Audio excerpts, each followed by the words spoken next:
Hi, Professor here. I'm going to show you how you can change the tubes on your Hughes and Kettner Tubemeister 36, or even the smaller ones. Just make sure you follow these simple steps and you'll be able to do this quite easily without voiding your warranty, which is the most important thing, because unlike most amps that have open backs or easily accessible sides, you can see that around the back here, there we go. You can see there's no entrances to get in and just change it without touching the chassis or removing the chassis. So I'm going to show you how to do this. All you need for this is one screwdriver, notice Phillips head obviously, and 4 replacement tubes or valves. I noticed that there was a bit of microphonics in the far left tube here.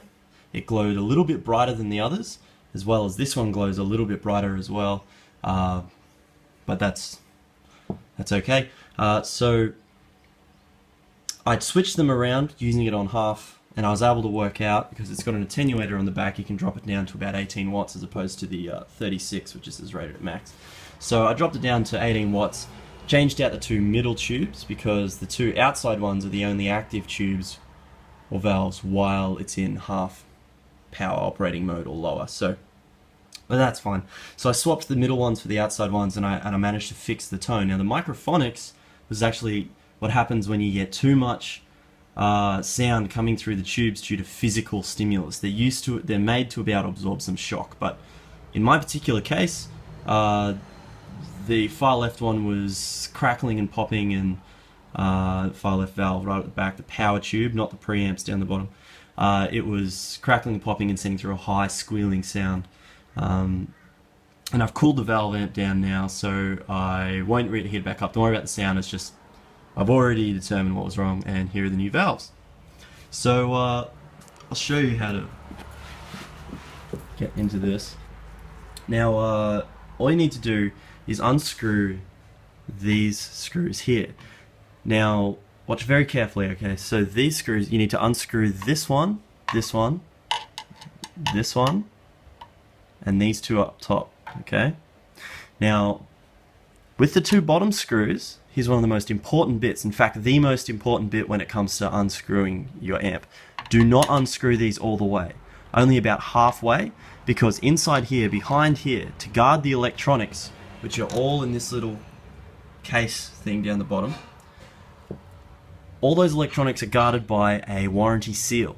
And you'll notice when you take this, you unscrew them just halfway and take this one, this one, and this one out completely, you'll be able to move it out just a little bit and do the same thing on the opposite side. Make sure you leave the bottom screws in, okay? Make sure you leave the bottom screws in.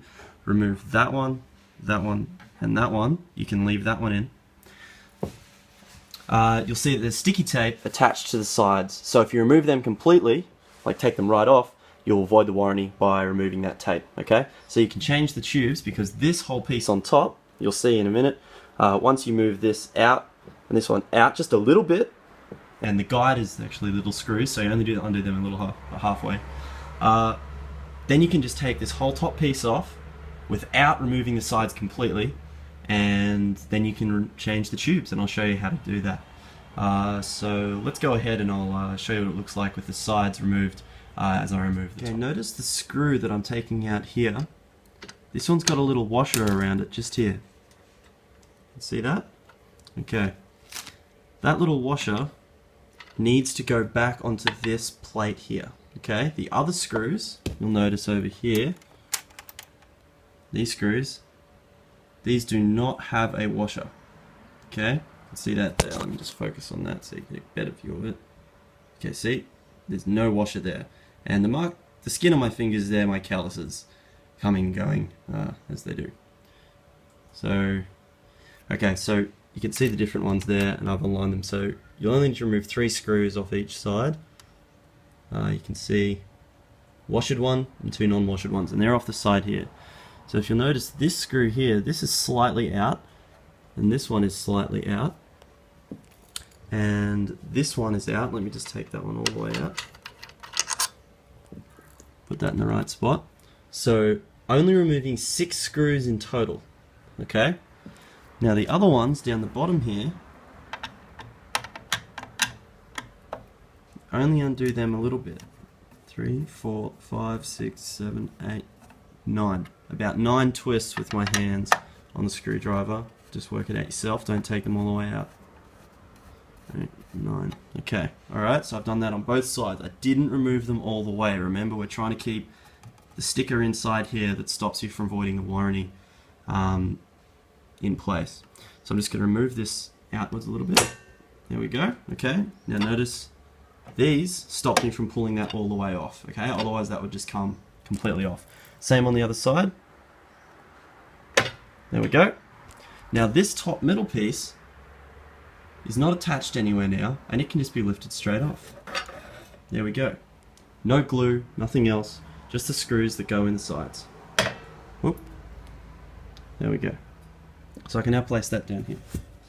Okay, so now we have full access to the tubes and valves inside. Let me show you what that looks like from behind.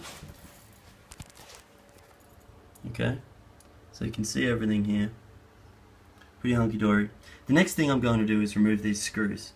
I'll remove these springs, sorry, so that then I can take open the tubes. Now I'll see down the bottom, see how they're not actually, they're screwed in, sorry, down the bottom. Forget what I'm talking about here. See how the springs are screwed in with screws? Do not remove those screws. You only need to lift the springs. The springs, they're designed to be lifted. But let me show you how to do that if you don't have a proper tool for it. So what I'm going to do is use a piece of string. Okay? Now it's important practice, no matter what, to do the same method when touching tubes, whether they're good or bad, just as a standard practice. This is how I approach the problem, but you can do this any way you like, I suppose. But this is how I do it. So you cannot touch the tubes. If you touch them, or valves, whatever you want to call them, if you touch them, especially the new ones, when you plug them in and turn them on, the grease in your fingerprints that you leave on there can burn. And I'm told, even though I haven't done this myself because I've been good enough not to touch the valves, but if you do, apparently it can damage them or ruin them or break them. And look, valves are pretty cheap these days or whatever, but really you don't want to do this any more than you have to. So now valves come in matched pairs, okay, all matched quads. The valves that I've got came in matched pairs.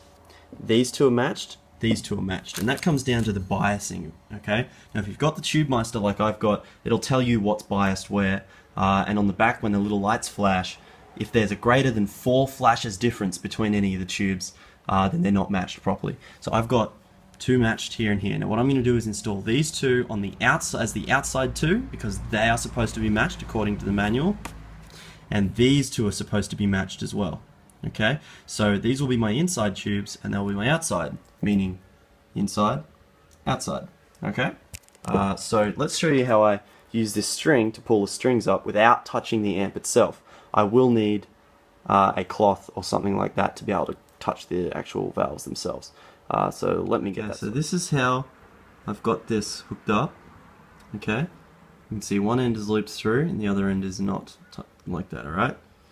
So I can now grab this pretty firm and lift up. See that? Push it off the back and down. There we go. And just remove this string. Now this is just plastic string that I bought. It's pretty cheap stuff. Obviously, any kind of string will work as long as it's strong enough. Now I'll do that to each one of these valves, and I'll show you how I thread it on this one.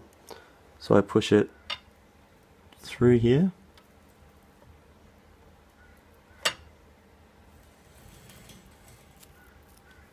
And then I push it back through.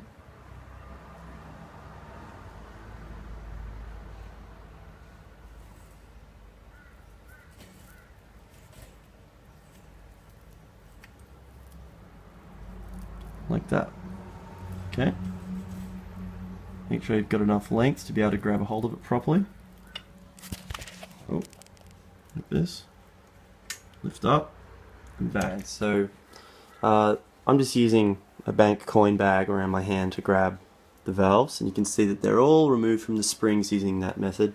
Now to get them out, just grab a hold, okay, and just a gentle rocking back and forth, left to right, not forwards and backwards.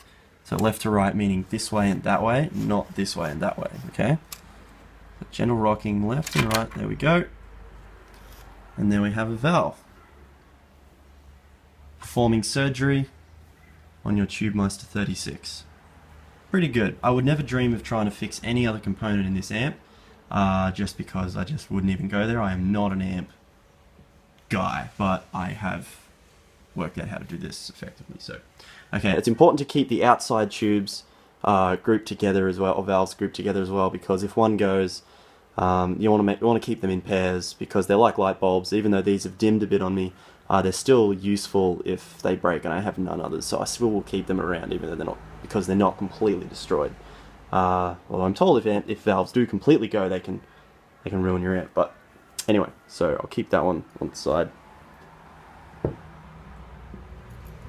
Now let's try this on here. Now remember, side to side, not back to front. There we go. Like pulling teeth out of a dinosaur. A very sexy sounding dinosaur. Okay, try the middle two. Left to right, left to right. There we go. Cool. Left to right, left to right. There we go. Cool. And notice the strings, the plugs in the middle. They're not bent out of shape or anything by that motion, okay? They're fine. So the valve still looks pretty good. You can see the brand of amps that comes, the valves that come stock in this particular amp. My replacements actually have little Hughes and Kettner stickers on them, which I'm interested about. But anyway, yeah, so there we go. Okay, now remember, see, here's the little Hughes and Kettner sticker on them. See that? They're my new valves. These were replaced at through my warranty on the valves. They come with a 3-month warranty. And you'll see the brand is slightly different. They're TAD valves. Okay. But let's put them in. Now see this gap. See how there are pins all around? There's a gap on the right there. See that gap? The big one? That goes in my amp facing towards the left. So it's not just a random placement. You need to put them in facing the right way. So make sure that you do that. And hopefully you haven't done this before you've listened to all of this. So I'm just going to plug them in just like a light bulb. And see how I haven't touched the valve with my bare hands at all. That's what you want. Okay, so let's place that in. And again, gentle rocking left and right. And they should slide straight in. There we go. Done. Okay, now I won't attach the springs till I've got all the tubes in. So see, here they are here. Now I'm going to attach this one. Alright, I'm going to attach this one into the far right because they came together, so that means they're paired. So I'm going to put the other one over here because in this particular amp, that one and that one need to be matched, that one and that one need to be matched. And that's so that the TSC control, the tube safety control, can ensure you get the best tone out of the amp at all times. If there's greater than a 4 flash difference in the tester in the back between each of them, then the amp can't ensure, it's beyond the scope of control for the amp, so you need to make sure you get the right thing. So let's do that. Okay, here's the other valve. Let's put that in. See, then gentle left to right. Just gentle, not too hard. It'll slide in eventually. Next one. Straight in here. Let's see down there.